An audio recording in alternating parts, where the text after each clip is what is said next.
What's up, ladies and gentlemen? Today, I just want to show you how to beat the Spiral Abyss 3.4 with free-to-play 4-star team. By free-to-play, it means no 5 stars allowed, as well as showing you the enemy attack patterns or mechanics, team positioning, and rotation. First, we take a look at the Blessing of the Abyssal Moon here. Basically, if you inflict Quicken to enemies, their Dendro resistance and Electro resistance will be decreased by 30%. So you want to bring teams such as Hyper Bloom team, Aggravate team, and Spread team. These teams have at least one Dendro character and Electro character, and Hydro character if you are playing Hyper Bloom team. I'm going to only cover floor 11 and floor 12. Why not floor 9 and floor 10? Because let's be honest, this is easy, man. I click buttons and they die. Their HP is so low. I have seen the floor 11 enemies. In the first half, there is going to be a lot of enemies to deal with, so bringing a character that has AoE abilities such as Sucrose is going to be a good pick here. In the second half section, there is going to be Abyss Herald, Thunderhelm Lavature, and Electro Registine.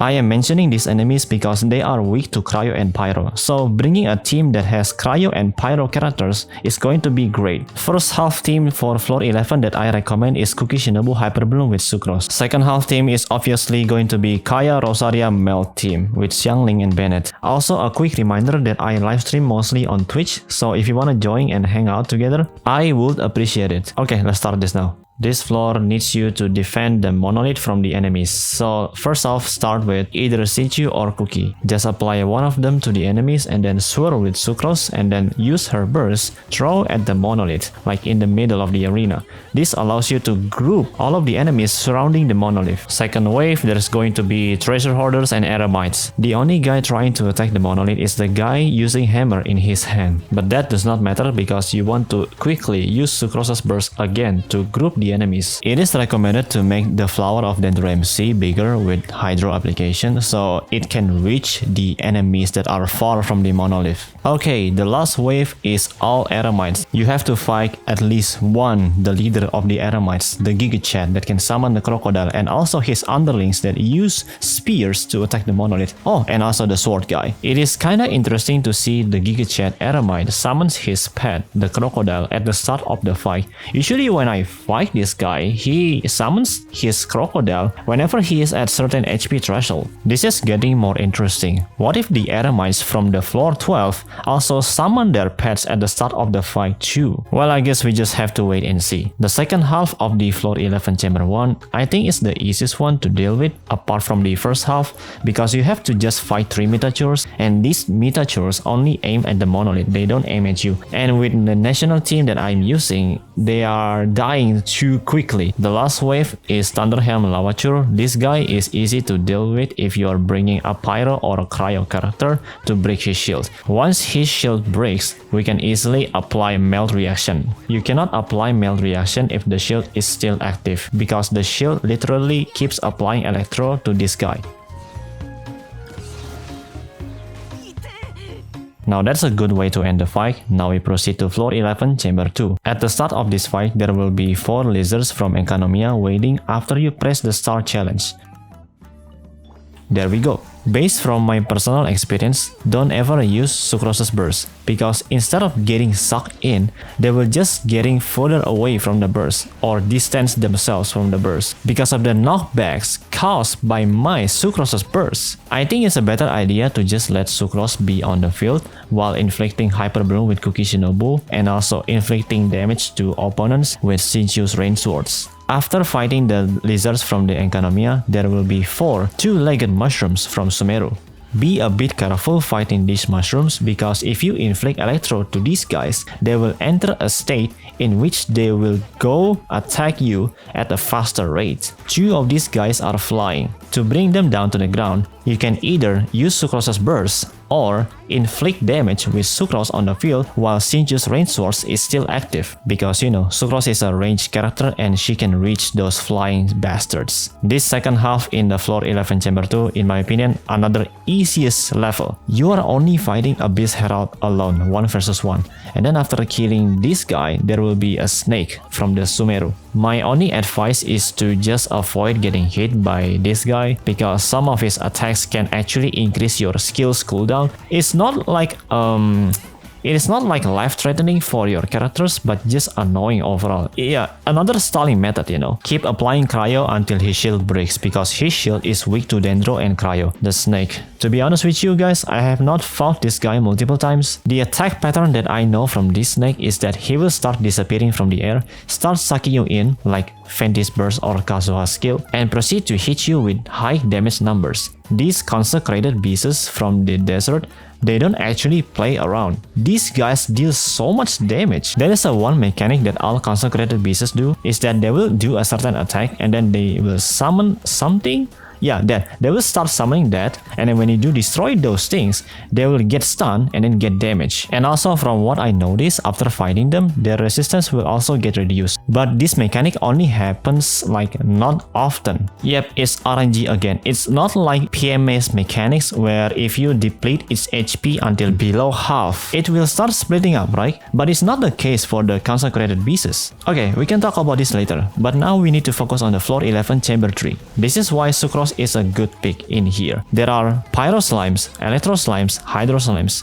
Swirl one time, you will inflict multiple reactions, allowing you to deal massive elemental reactions damage. Or you can do the alternative and just go Onga Bonga with Shinchu and also Hyper Bloom damage. Alright, as usual, 2 Kairagis and multiple Nobushis. They can be quite annoying to fight because they are quite agile too. The Nobushi that is red can throw firecrackers at your face and then dash away from you. The Kairagis too. They can charge at you and then dash long distance. What I'm trying to say is that they can sometimes avoid your attacks while they dash away from you. So yeah, be not in a rush when fighting them. Electro Registine. What did they do to this honestly? You just took away Pyro Registine and just painted it purple. So yeah, classic way to take down a Registine. Attack the corolla or the roots when they are available to be damaged. Since it is Electro, you must obviously bring an element that can counter the Electro. Pyro, Cryo and Dendro will do the job. The only 2 differences fighting this Registine from the other Registines are 1. It plants a flower to the ground. If you don't destroy the flower, it will actually explode and you will take massive damage. I'm not kidding, I have experienced the death. It actually dealt so much damage. Number 2, it just has a stronger shield HP than the other Registines from what I noticed. And those are all the differences. Anyway, we are done with the floor 11. Congratulations. Now we proceed to floor 12. I have reviewed the floor 12 enemies and so far I think enemies in chamber 2 are by far the hardest. Teams that you want to bring here are teams that excel at single target and also AoE. So Hyper Bloom in the first half and AoE team in the second half. We use a single target focus team in the first half section because enemies there spawn one at a time. If you are asking why should I bring a Hyper Bloom team, it's because Asimon is back again. Asimon, what I mean by that is the boss from the desert, the boss that forces you to use Dendro and Electro in order to break its invisibility. I'm going to assign different teams for each chambers. Some people can use same teams to clear the floor 12 with 9 stars, but in some cases, those same teams cannot be played in a certain chamber, either because their character is not built properly, or the enemies have different mechanics, how many of those enemies spawn at a time, what are their positions, etc. So, for chamber 1, in the first half, I'm going to play Cookie Hyper Bloom with Fischl. In the second half, I'm going to play Sucrose Aggravate with Lisa, Beidou and Yao Yao, the newly added Dendro character. Chamber 2, I'm going to play Cookie Hyper Bloom again with Fischl. In the second half, I'm going to play National Male Team versus 3 Magu Kenkis. For Chamber 3, first half, I'm going to play Cookie Hyper Bloom, but this time with Lisa. In the second half, I'm going to play Sucrose Aggravate with Beidou and Fischl. In Chamber 1 first half, we will have 2 Ruin Guards, 1 Ruin Drake and 1 Ruin Grader. Also comes equipped with Electro Monument in which it can give an Electro buff to the enemies. This buff grants them incoming damage reduction and also applies Electro consistently. To remove the buff fast, you can use Dendro, and if you are using Hydro, it can remove the Electro buff but it is slower than the Dendro. These Ruin monsters spawn one at a time. You must quickly quickly deal with the ruin monster that spawns in order to spawn a new one. To stun the ruin monsters, all you have to do is shoot the eye. Ruin guards' cores always get exposed, but for ruin drakes, their cores get exposed whenever they start absorbing element, to increase their incoming damage reduction against the elemental damage that you have dealt to them. For ruin graders' cores, they get exposed whenever they stomp at you and then when they do a football run at you. All of these ruin monsters that you fight, they give enormous particles to your team, so you can use your burst quickly. If you worry about their spawn point, so the first ruin guard, it spawns in front of you at the start of the fight, the ruin drake spawns at the left, the ruin guard, another ruin guard spawns at the bottom, the ruin grader spawns at the right side. These are accurate spawn points for the ruin monsters, so you're welcome. There is not much to say about the battle strategy here. All you have to do is just spam Hyper Bloom and then they die. Now we can start talking about team's positioning and rotation. Start with Lisa's burst, throw Yue Koi at them, use Sucrose's burst, and then wait, use Lisa's skill, swap to Beidou, and then swap to Sucrose again. Now with Lisa's and Beidou's burst active, you can start normal attacking with Sucrose until they die. Second wave is 3 Abyss Mages. Go far away from them to make them be forced to teleport. This happens because you are not in their aggro range, and if you are using this method, you are actively grouping them. Now you can break their shields easily when they are close together because their shields have different elements. The elemental reactions caused by soul is gonna be much stronger. Now with them out of the way, the last wave is obviously gonna be 4 Eremites.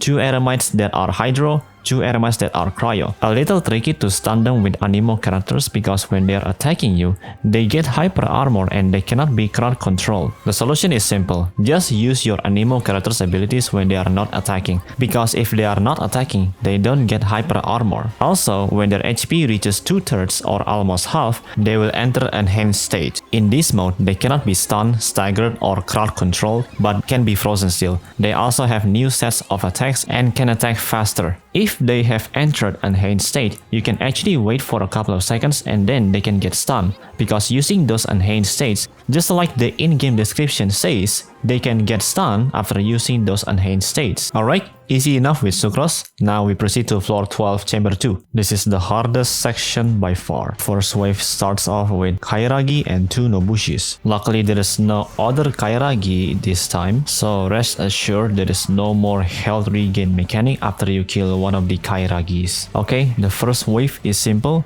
Just consistently proc Hyper Bloom to these guys, apply Quicken for more electro resistance and dendro resistance reduction. Now this is where things get interesting. The Phoenix spawns here while the Scorpion spawns at the other side of the map. Careful because the Scorpion starts by striking you from under the ground. Sometimes both Phoenix and Scorpion jumps to you at the start of the fight, so be very careful and try to dodge or shield up before it happens. These guys are doing insane damage. Not only that, but with them combined, they can also deal overloaded reaction damage.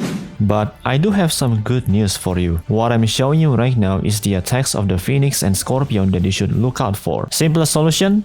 Just dodge to the left or right. They concentrate on doing rapid melee combos in their front. So if you are trying to dodge, don't dodge backwards, dodge to the left or right. But to play it safe, bring a healer or shielder. This is the mechanic that I was talking about during the floor 11 section of the video. They do this kind of attacks that summons projectiles. The Phoenix's projectiles are homing, while the Scorpion one are not. Once they finish attacking, they start forming an elemental node. Destroy those and you can stun them. Showcase is done, back to the video. The strategies for this fight is to constantly proc Hyper Bloom and also bringing a healer or shielder, so you can survive for a longer period of time. Other than dodging their attacks, make sure you just destroy their nodes that they summon to the ground. Destroying these things that they summon can stun and damage them. Make sure you destroy their elemental thingy that they summon quickly, because if you not, they will disappear. That's a lot of things to talk about these guys. Alright, 3 Magokenkis. How long has it been? Anyways, start off by using Bennett's burst into Xiangling's burst to avoid or iframe their attacks while you're damaging them in the process. The easiest part about this is that Magokenki will not stall you again with the invulnerability phase. Now he splits himself into 3 and now there's no restrictions, so you can actively damage them until they die. The hardest part about this fight is that the Ice Magokenki always make half of the arena be imbued with the ice. The ice field is annoying, it damages you, it applies cryo to you, so your movement speed and attack speed are slowed down. Also, the Anemo and the Mass Magokenkis never follow you. The only one that is always actively following you is the Ice Magokenki. So the better strategy is to stay with the Anemo and Mass Magokenki, so they will never split apart. If you don't stay near them, they will eventually wander away and then go far away from you. Grouping them together and damaging them together is the key to winning this fight. Last important note is to bring a healer or shielder. Remember, the ice field caused by the Ice Magokenki always damages you. Well, at least there is no single Magokenki. We are fighting 3 Magokenkis, which is a lot stressful, I would say, but also easier. Lastly, Chamber 3. A Simon in the first half, a Simon, the Dorito, whatever, start off by not attacking the Asimon first. Well, unfortunately, it has a face like Golden Wolf Lord at the start of the fight. For a couple of seconds, you cannot damage the guy. Before it goes invisible, mark it with Lisa's elemental skill. See, there's a number 1 mark on that. The ways to see through this guy's invisibility is to mark it with Lisa's elemental skill, but also you can actually reduce its resistance with Deep Wood Memories or Viridescent Set. You can see the arrow's effect of its body because of the resistance reduction. Other than breaking through its invisibility, its attacks are slow and can be predicted. Unless you are slow at dodging or lazy at dodging, you might get hit and then be damaged. The attacks that it does in Spiral Abyss: number 1, it tries to summon a giant needle to attack you. Number 2, it tries to push you away. I'm not kidding, it tries to push you away. Other attacks that I have not mentioned yet are turret attacks. The turret attacks can only be done if you are slow at breaking through its invisibility. If you don't have a Dendro or Electro, you might get attacked by the turrets. This is why it is highly recommended to bring Dendro plus Electro in your team to just break the invisibility state. Also, I have not mentioned that during the invisibility state, its resistance will be highly increased, so you will not deal any significant damage to it. Have enough energy in your team, proc Hyper Bloom consistently, and break the invisibility state. That's all that matters against that guy. This is why I wanted to bring Sucrose Aggravate for this fight. Start off with Yuekoi, into Beido's Burst, into Sucrose's skill, into Sucrose's Burst.